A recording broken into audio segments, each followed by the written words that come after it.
अंतरिक्ष विज्ञान के विकसित होने से पहले कुछ लोग बाइबल को देवताओं की कथाओं की पुस्तक मानते थे, लेकिन अब विज्ञान के द्वारा यह प्रमाणित किया गया है कि बाइबल आधुनिक विज्ञान से भी आगे है। 3500 वर्ष पहले कांस्य युग में अंतरिक्ष की अवधारणा सत्य से बहुत दूर थी। प्राचीन भारतीय विश्वास करते थे कि पवित्र जंतु पीठ पर पृथ्वी को संभाले रहे हैं। सुमेरी सोचते थे कि पृथ्वी समतल है। प्राचीन लोग ऐसा सोच भी नहीं पाते थे कि पृथ्वी अंतरिक्ष में लटकी हुई है। लेकिन 3500 वर्ष पहले कांस्य युग में लिखी अय्यूब की पुस्तक में आधुनिक खगोल विज्ञान का ज्ञान पहले से लिखा गया था। पृथ्वी को लटकाए रखता है। बाइबल पृथ्वी का वर्णन ऐसे करती है जैसे किसी उपग्रह से उसकी तस्वीर खींची गई हो। यह साबित हुआ है कि अय्यूब की पुस्तक 3500 वर्ष पहले कांस्य युग में लिखी गई थी। कांस्य युग में लिखी अय्यूब की पुस्तक में आश्चर्यजनक रूप से आधुनिक खगोल विज्ञान का ज्ञान पहले से लिखा गया था।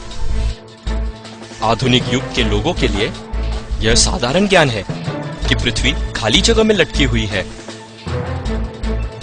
लेकिन कांस्य युग के लोगों के लिए भी क्या यह साधारण ज्ञान था? 1687 ईस्वी तक जब आइजैक न्यूटन ने कुरव के नियम की खोज कर यह साबित किया कि पृथ्वी खाली जगह पर लटकी हुई है, लोग बाइबल के इस वचन पर कि पृथ्वी लटकी हुई है विश्वास नहीं करते थे। लेकिन विज्ञान के विकसित होने से बाइबल के लेख सच साबित हो रहे हैं। 3000 वर्ष पहले बाइबल ने सूर्य के परिक्रमण का वर्णन भी किया था। जो दूल्हे के समान अपने महल से निकलता है वो अपनी दौड़ दौड़ने में हर्षित होता है। वो आकाश के एक सिरे से निकलता है और दूसरे सिरे तक चक्कर मारता है। जबकि मानव जाति ने 20वीं सदी में इसकी खोज की है कि सूर्य आकाशगंगा के केंद्र में रहकर चक्कर मारता है। लिंडब्लाड ने साबित किया कि सूर्य 250 किलोमीटर प्रति सेकंड से चक्कर मारता है। सूर्य के चक्कर मारने के बारे में बाइबल के लेख सच साबित हो गए हैं। 3500 वर्ष पहले बाइबल ने ठीक रूप से पृथ्वी की भीतरी संरचना का वर्णन किया। यह भूमि जो है उससे रोटी तो मिलती है, परंतु उसके नीचे के स्थान मानो आंख से उल्टा दिए जाते हो। यह पृथ्वी विज्ञान की एक आधारिक जानकारी है कि भूमि के नीचे जिस पर हम खड़े रहते हैं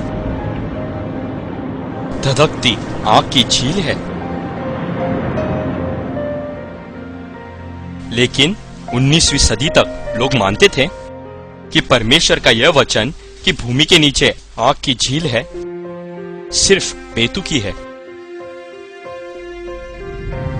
20वीं सदी में पृथ्वी की भीतरी संरचना की खोज की गई।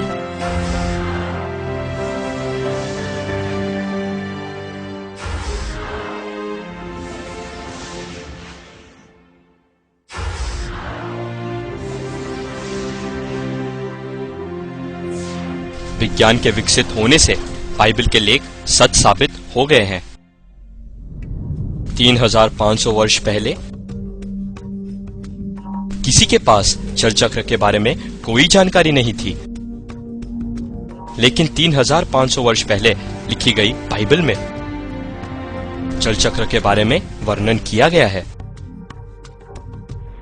क्योंकि वो तो जल की बूंदें ऊपर को खींच लेता है। वो कोहरे से मेघ होकर टपकती है। वो ऊंचे ऊंचे बादल उंडेलता है, मनुष्य के ऊपर बहुतायत से बरसाते हैं। जल चक्र के 3 स्तर है, वशीकरण, धनीकरण और वर्षण। सूरज की गर्मी समुद्र या नदी की सतह पर लाखों टन के जल को हर दिन बाष्प बनाती है। ये बाष्प घनी होकर बादल बन जाती है। जब बादल में बाष्प के ये कण एक दूसरे से टकराते हैं तब ये वर्षा के रूप में आ गिरते हैं। 16वीं और 17वीं सदी तक जल चक्र के बारे में लोग कुछ नहीं जानते थे। पियर पेराउट और एडमंड मेरियट ने परीक्षण करके इस तथ्य की खोज की। विज्ञान के द्वारा फिर से ये साबित हो गया कि बाइबल के लेख सत्य है।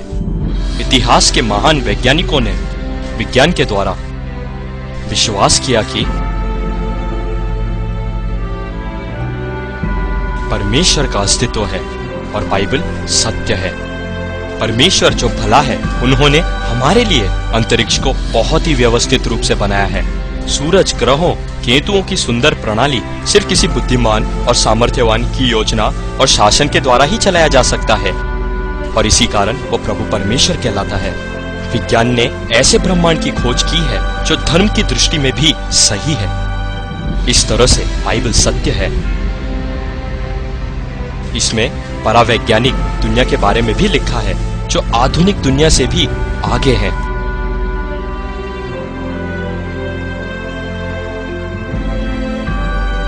समस्या ये नहीं कि परमेश्वर के पास कुछ अभाव है, पर हमारी मूर्खता है जिसके कारण हम में समझने की कमी है। हमें बाइबल पर विश्वास करना चाहिए, क्योंकि बाइबल ऐसा अनुपम पवित्र शास्त्र है जो हमें उद्धार की राह पर ले जाता है।